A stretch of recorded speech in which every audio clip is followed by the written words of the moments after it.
guys, welcome back for another video. I'm Jess and I'm one of the designers here at Sizzix. Today I am super excited to share with you some fantastic personalisation and upcycling, maybe on an old jacket or an old piece of clothing. You can probably tell I've got one here and I have already started it, and I'm going to show you guys the techniques and some tips and tricks on how to stencil onto a jacket or a piece of clothing, how to add some gorgeous stitching.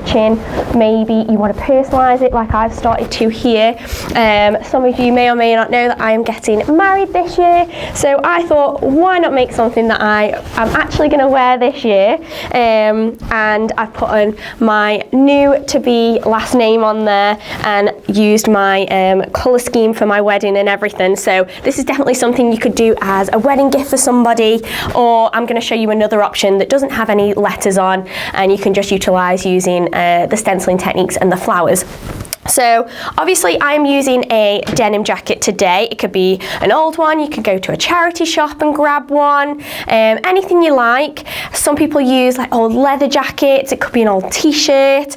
You could do this on pretty much any kind of fabric garment, but if you are doing it with a jacket, just bear in mind, or actually anything, because it's going to have two sides to it. I tend to put, this is just our Sizzix cutting mat, just in between the layers, because you don't want any of the paint, because we are going to use our creamy acrylic paint today. You don't want it going through the top or the front layer of your garment, your jacket, whatever it is. So this just separates it, gives you a flat surface to work on. It could be a piece of cardboard or something like that. I just like using the cutting mats because they're nice and sturdy.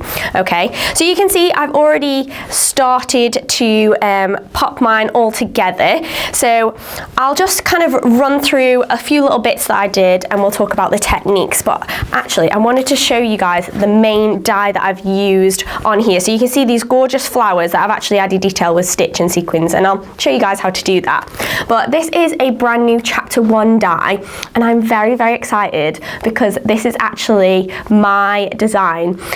So of course I had to use it for one of my videos, in particular something that is going to be personal to me. So I was like, I need to use my own dye, right?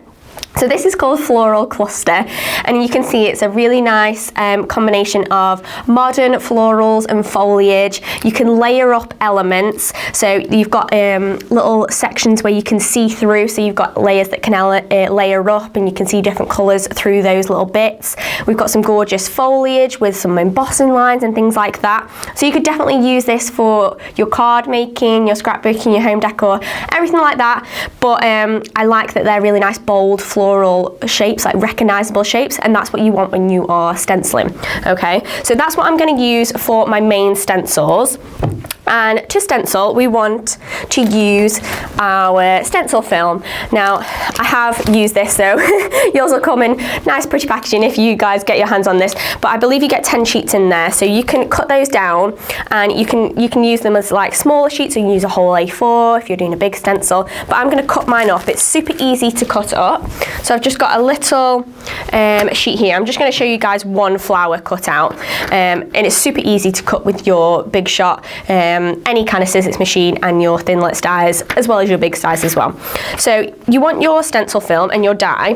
There are two ways that I like to attach my stencil film to my jacket, because you want to stick it down semi-permanently, so it's not going to move around when you're adding the paint in. Okay, one way is after you've cut it, spray it with some repositionable spray mount. Okay, this means that you can stick it down and peel it off, and it's not going to leave residue or anything like that. If you're going to do that, do it in a ventilated area though, or you don't want to get it on any of your surface or anything. It is quite sticky. Another option, which I've recently discovered, is to take some of our adhesive sheets, and I'm just going to cut a little. So this is our adhesive sheets. They just come in these little packs, and we use them mostly for, say, if you're sticking intricate pieces down, you don't want to pop glue on or anything like that, but it actually works really well for this. So you just want to cut at your size down, and you can just peel it off if you've got nails. Mine have all broken recently, so I'm doing well. So you just want to peel that top layer off, so we don't need that bit, and then just pop that onto one side of your stencil film, and then we can cut that out. So make sure you do that, stick that on before you're cutting if you're using this technique. If you're going for the spray mount, then you add the adhesive on after, okay? So we've got our shape there, and then when you're ready to place it down, so you can see kind of where you want it before you kind of give it a sticky, but you can pull it off and move it around. That's the beauty of this, because it is attaching to fabric, so it's not going to be permanent. So we can just peel that off. Bear in mind, I have already popped down my foliage pieces, so let me grab some of the foliage. When you are doing these kind of sections, you want to pop the background stencils down first and then your foreground ones after. So we've got things like our foliage that we've stenciled prior with our green kind of coloured paints, and then I'm going to do my flowers second because they're going to be in the foreground, they're going to be the main thing, and I want to kind of overlap those on the foliage. So just bear that in mind when you're thinking about your composition, what's going to be in the background and what's going to be in the foreground, because that's quite important. Okay, so let's just peel this off like so, and then you can see we've got a sticky bit which is going to stick to our jacket where I kind of want it. Make sure it's nice and stuck down. But when we peel it off, it's not going to ruin the jacket, it's not going to do anything like that, because it's sticky enough to attach card to card, but in attaching something to a fabric, you would need something much more strong to keep it in place. So this is just temporary, okay? So we've got that there. Let's get the exciting bit going, because I'm going to add some paints. So we're using our creamy acrylic paints. So my colour scheme for my wedding is blue. We are getting married in Greece, so we're going for a blue-white theme, but you could do whatever colours you wanted to. I'm going to show you another jacket that's got like pinks on and stuff like that. So if you're making it for somebody, use their favourite colours, their wedding colours, whatever it is. For my foliage, I used the green, so these are I have forgotten the names, agave and green tea. So those were the green colours that I used. And then the blue colours, I've got our Arctic Sky and Bluebell. So the Bluebell is a little bit darker. So I'm going to use the Arctic Sky just here. So I'm going to use my mixed media mat, place some down, just so I can distribute the colour. And you can apply your colour in a kind of sponge motion kind of effect, like a pressing motion, because you don't want to really spread it, because it could then get underneath your stencil. So I'm using our multi-tool with our blending head, just because then I can give it a really good press into the stencil. I can take away any of the excess. I think it's better to start little and add more. And then you can just literally go over the top through that stencil. And because we're using stencil film, not card, the stencil film is going to resist the paint and it's going to hold its shape. So just make sure you're happy with that and it's nice and covered. You could then go back in and just do a second layer. You could wait for it to dry and do a second layer if you've got plenty of time on your hands. I obviously don't want to sit around and wait for it to dry while we're on camera, but just take your time with this. Obviously, the thing is with doing this, once you've done it, there's no going back, but you can cover up mistakes. So do not worry, you can always practice on a spare bit of fabric. So there's plenty of options for practicing and things like that if you're a little bit nervous. So I'm quite happy with the coverage that I've got there. You could wait for that to dry and then peel it off, but I'm quite confident that I can peel this off now. And I've got my flower there through that stencil. If you feel like some of the edges just need a little touching up, you can totally do that with just a bit of paint and a paintbrush. Sometimes I feel like I wanted to add like a little bit of texture or something like that. So that's definitely an option. So like some bits here, I just want them just a little neater. And it's okay to do this after the fact. It just helps you, having that stencil, having that die cut stencil is going to help you massively to get that main shape. But I think I'm pretty happy with that. Okay, so you can wait for that to dry, or we can use a heat gun and apply some heat and dry that off a little quicker. So I'm just using our dual speed heat gun.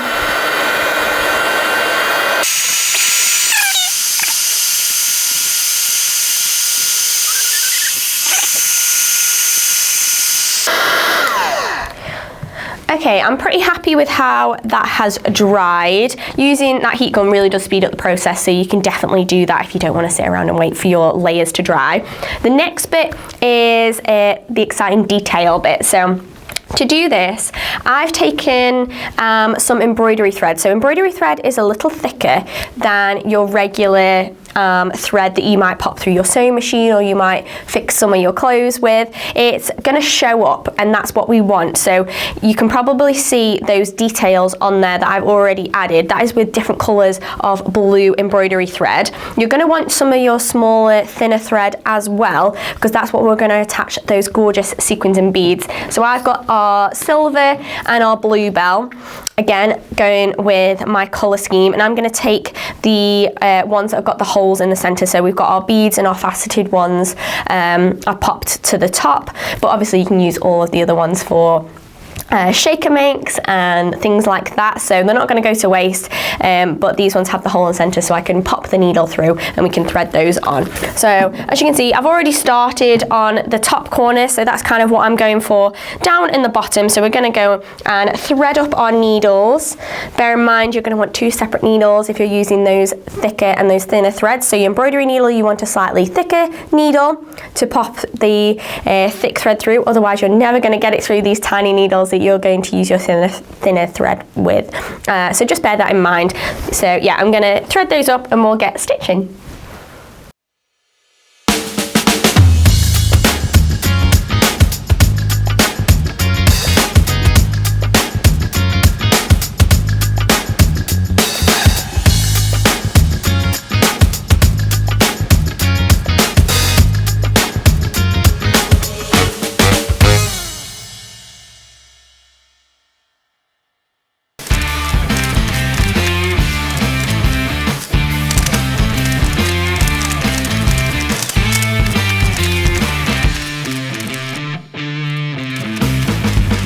Okay guys, I hope you enjoyed my catwalk there, showing off the finished jacket. Here it is in all of its glory. Let me put it out a little flatter for you.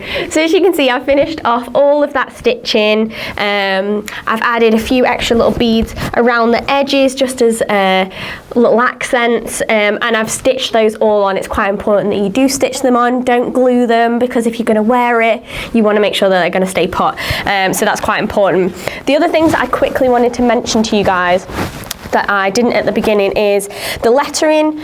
You could do it hand if you wanted to, hand calligraphy, but I'm not very good at that.